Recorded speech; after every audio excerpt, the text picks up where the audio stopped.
welcome back to my channel, where everything you're about to hear and see has been done in one take. I'm your host, the One Take Man.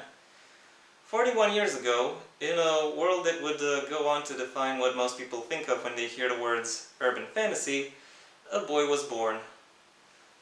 A boy who was supposed to die shortly after his birth, but surprisingly didn't, and so earned himself the nickname, the boy who lived. The story that would be told around this boy, and within the world he inhabited, would go on to spark the imagination of a very wide both reading and viewing audience, most of them from within my generation. Eventually, however, that story came to an end, and after that story came to an end, controversies within the story, as well as its more uncertain edges, and the mismanagement of the franchise that developed around said story, led to his creator suffering a somewhat spectacular downfall. A somewhat spectacular downfall that she only exacerbated once she joined a disastrous fringe movement aimed at destroying a specific set of self-perceptions, and implicitly the people who also hold them, thereby negating all amount of goodwill that she has been able to amass around herself. All or most of it. It's quite ironic, actually. Her books are all about the dangers and damages that bigotry can cause, but somehow she was incapable of learning that lesson herself. Still, the world she has created does still hold and regularly inspire a certain degree of both fascination and speculation. And it is that speculation that I would like to indulge over the course of this video, as perhaps the title already gave away. For those wondering why I'm doing this as a how I would video instead of a how to write video, well, there are two reasons for that. First of all, how to write is more about the implementation of specific narrative devices within a given narrative. So it's not really about tackling a franchise as a whole, whereas how I would tends to be more like that. And two, the franchise in question, the Harry Potter franchise, has in its time been a pioneer of multimedia entertainment, and particularly because the way the story is told allowed for a lot of discovery and adventure. And it is that spirit of discovery and adventure that I want to see within this franchise moving forward, and especially if it happens through multiple media, then all the better. It doesn't just drive up engagement, but it also adds and allows for more storytelling opportunities. As some of you might know, given this is one of the most popular fictional franchises of the past 20-25 years, I'm not the first person to have thought about speculations with this IP. And in fact, there have already been two high-profile, less than successful spin-offs based on this franchise within other media. One set within the main series past, Fantastic Beasts, and one set within its future, Cursed Child. You could pinpoint to why these have been less than successful to a wide variety of reasons, but I think they both have one major flaw in common. Namely, they have been unable to capture that same innovation and emotional potential that the main story and the main book series was able to inspire. Even though these spin-offs were co-created by the original creator, the magic just wasn't there anymore. Fan films, by contrast, even though they tackle well-trodden ground, i.e., you already know what's supposed to happen, are better capable of tapping into that emotional core that makes these stories interesting. Their creators have first been exposed to this franchise as a way to understand maturity, empathy, and overall emotional complexity, and as such saw it as a vessel for the drives that lead to people to do both great and abhorrent deeds, and are therefore better capable of capturing that emotional dynamic. And it is that spirit of both innovation and emotion that I think is very important for any future iteration of this franchise to to capture. So how do I suggest something like that would be done?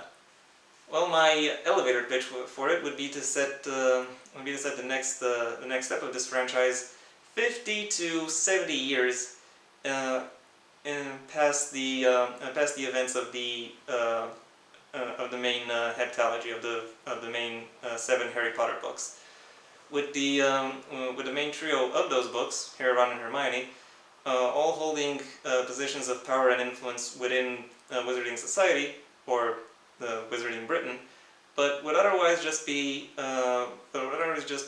background characters, no more important to the narrative than anyone else. The narrative would instead be driven by a new villain and a new hero. Who would these new villain and new hero be? Well, I have some thoughts on that. Obviously, the villain would quite obviously be older than the hero, and would distinguish themselves not necessarily through their power, but maybe to some extent through their capabilities, through the flourishes, and through the innovation potential they hold with their own magic, on the one hand. On the other hand, they would also distinguish themselves through their experience and their capability for work. Something that would grant them not just the power, but also the insight to where they could legitimately challenge the entirety of Wizarding Britain. The main hero, by contrast, would perhaps be a teen prodigy, one who manages to surround themselves not necessarily with other teen prodigies, but with other people who have. Wait a minute. Who would surround themselves not necessarily with other teen prodigies, but also with other people who have expertise in a given magical field. These people would gain the respect of their peers, and also support each other and push each other to do better. They might even found some kind of excellence or general interest club. Think of it as a mixture between Dumbledore's army and the Slug Club, where you basically just have a group of have an egalitarian group of diverse people of varying backgrounds and interests who all strive to push each other to mutually improve themselves, and they do so without looking at artificial divisions like the Hogwarts houses. The villain, by contrast, would be one who is more interested in utilizing the existing hierarchies in ways that would benefit them personally. They would look for people. They would look for people and recruits, not necessarily among the most skilled, but among those who are most dismayed with their standing, and would then recruit them, promising to elevate their positions. In practice, in practice, said villain would just keep them around until they outlive their usefulness. When would that be? Hard to say. The actions of the villain would start off relatively small and somewhat discreet, but by the end of this new series would lead to a would either lead to or threaten to or would either lead to or threaten the complete desolation of Wizarding Britain, leaving the heroes to rise up and either prevent the desolation or rebuild after the said desolation has already taken place. Most importantly here, they will not rebuild it as it has already been. They would make major changes, such that would ensure that not just this villain that has just been defeated, but also any other villain from the past would not be able to amass the same kind of following, would not be able to use the same kinds of drives and interests in order to draw people to their side. In much simpler words, I plan on taking the Harry Potter world and shifting it entirely on the left side of the political spectrum, i.e. pitting a Bolshevist villain against a mutualist hero, thereby exploring questions of influence, empathy, power, and cooperation, and what it means to actually achieve results, and how certain results are judged and evaluated. I think that is something that is more relevant to the world as it is right now, and it is a level of maturity that both the fictional setting, as well as any future creators active within that setting, can already tackle. And I know it is one audiences would be looking forward to. And yeah, that was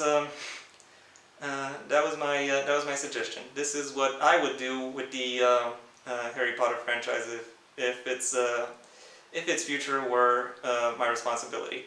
Thank you for your attention. If you enjoyed this video, then please leave a like, maybe even share this video wherever you think other people will like it as well. If you have anything you'd like to add to any part of this video or any part of my presentation, well then the comment section awaits your input. And if you want to see when my next video gets released, well then please subscribe. And ideally also ring the bell or do whatever else YouTube will ask of you in order to keep you notified. I also have a main channel where I talk about more bookish / literature topics. It's linked in the description down below, right past my social media, which I also suggest you check out should you feel so inclined. Until next time, I have been the One Take Man.